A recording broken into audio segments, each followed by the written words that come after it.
Mark Randall, strategist at Adobe. Mark, do you enjoy Amsterdam? Yeah, Amsterdam has been a great city to visit. Do you find it a creative city? It's a very creative city. I think the culture here is highly creative, and it's also, there's a lot of innovation here. People are looking and thinking about new things. Talking about new things, how could you describe the latest or perhaps future strategy of Adobe? Is it still the company we know of Photoshop and etc., or is it just kind of different country than before? Well, Adobe's a very large company, and most people know it for things like Acrobat or Photoshop or Flash Player. But Adobe has a lot of products that go across a lot of different markets. There's almost 10,000 employees in the company. And so the strategy for Adobe going forward in the creative tools that you know is we just announced Creative Cloud, which is a way for people to access services for creative work from anywhere on their device or on their computer, and they can actually also subscribe to all the applications that are in Master Collection and use those and pay for them on a monthly basis. And so that's a new breakthrough for us, and it's gotten users very excited, and we announced that just a few days ago, and the early reviews are outstanding already. So that's going to be an area of focus. This is the first launch, and we will be evolving and expanding that over time and adding more services and doing more exciting things there in the cloud. So that's a major theme. Another theme that you'll see is us focusing on devices and tablets. We already have a variety of tools out like Photoshop Touch, and you'll see more tools come in that area and more things be available to people, because ultimately we want to be able to empower people to be creative wherever they are. And how do we empower people to be creative? How? First of all, by providing really great tools, and then providing ways for them to actually output their creativity now and share it through the cloud so they can sync their files and share it with other people. And so that's the first step, and then we'll be making more steps beyond that. You talked about thinking on a creative way.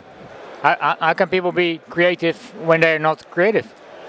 Well, everybody is creative. How? Everybody is born creative. It's natural. And in fact, Picasso said all children are artists, and the trick is staying an artist as you grow up. And so I think that creativity sometimes comes out of us when we get older, because we start to learn things are not possible. Artist because of the state of mind? Yeah, I think so.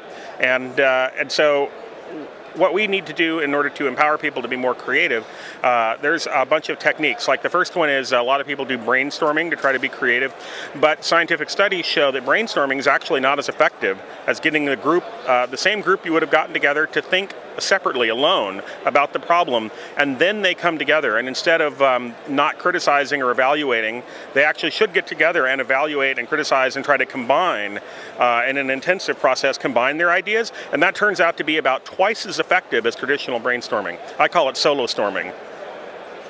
Could we learn from Adobe in a way? To be creative or to be more creative? Absolutely. So one of the things that enables creativity is when you have tools to express that. And there are tools, everything from using your finger on a canvas to a brush to digital tools. And one of the things we try to do with our tools is to make the tools disappear, to let it be your mind touching whatever your canvas is, whether it's a digital artwork that's going to become a billboard or a building or a painting.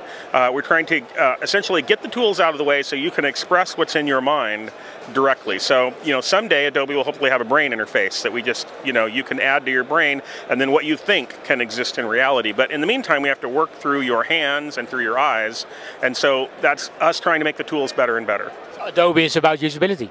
Absolutely. The tool has to be usable to be useful. And so we want to try to make them easier for people to use and also make them accessible wherever they are. So like Photoshop Touch is a Photoshop for a tablet, and it's extremely easy to use. Our children just really love it because it's so quick and easy, and to use their finger directly on the tablet is so much easier than a mouse for a child. And so I know that it's easy to use, and that's why adults love to use it, because it's so simple, and you don't have to be in this thought process about the tool. You can be in the thought process about your creativity. Okay, so has there been a revolution in the field of usability, looking to the tablets and mobile devices, etc.?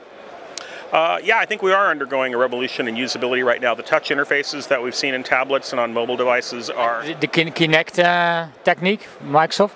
Yeah, so there's things that'll capture motion in 3D space, and so all of these things are just capturing your kinetic output of your body in different ways. And I think they're all very powerful. They're even starting to have neural interfaces now, where they can start, you can use your brain waves to control things. And I think that we're going to keep moving farther into the future to try to make your expression be direct as possible, and that's exciting. So how will Photoshop look like in 2030? Hopefully, you think it and it exists. I think it, and Photoshop will draw it? Yes. Wouldn't that be cool? Oh, nice. I could Google it, the image. Yeah, I think that we have there's a lot of headroom for us to grow right now in these technologies, and so we're doing we're shipping products. We're also doing a lot of experimentation. It's a pretty exciting time.